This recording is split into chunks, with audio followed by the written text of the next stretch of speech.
If you were planning a long road trip, you'd prepare some sort of emergency roadside kit. If you were mapping out a long hike into the wilderness, you'd compile some sort of survival kit. If you were throwing yourself into an adventure of almost any kind, you'd want some sort of first aid kit to take with you. That's what your practice bag will do for you. Your practice bag will become your first aid, survival, and emergency kits all wrapped up into one. You'll be prepared no matter where you want to go. And the really wonderful thing about this bag is that once you build it, once you understand it, it changes everything. It all comes down to your brain, how it works, what it wants, and knowing what you are up against. Your squirrel brain syndrome.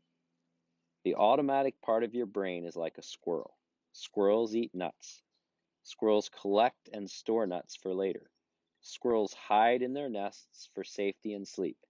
And they repeat this day after day after day. That's what they do. And that's what your brain wants to do too.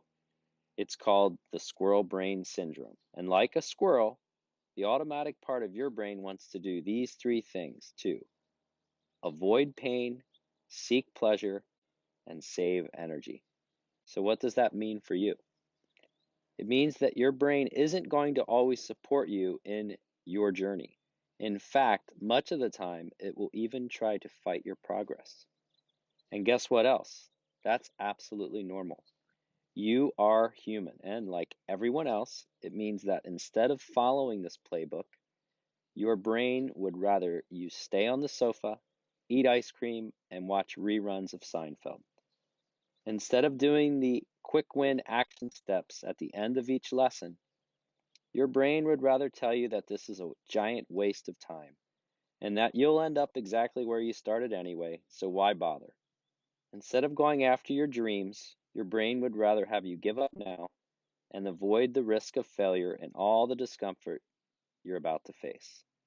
That's the squirrel part of you, and that's how you got here in the first place.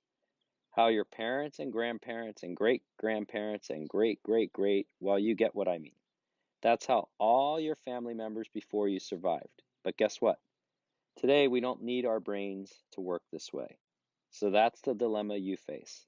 And that's what understanding your squirrel brain syndrome and building your practice bag is all about. When you know what your brain wants to do and what you are really up against, it takes the edge off for you. You can relax, give yourself a break, and ultimately show yourself some compassion. Like everyone around you, you are human. It takes you and only you to understand your personal context and to manage your brain with compassion and patience. Like any muscle, you need to train it to move how you want it to move. You need to train it to think how you want it to think. And like any muscle, it will get tired. And as it fatigues, it will want to stop. And that's normal. So this is what you are up against. A brain that won't always want to help you get the results you're really after. A brain that will make excuses for why you should give up now and choose a different path, an easier one. A brain that will tell you that you really don't have what it takes and that you'd be better off stopping right now and saving yourself from all the hassles and the headaches. But you are already becoming smarter than that. It's only a matter of time. The question is, what will you do when your squirrel brain kicks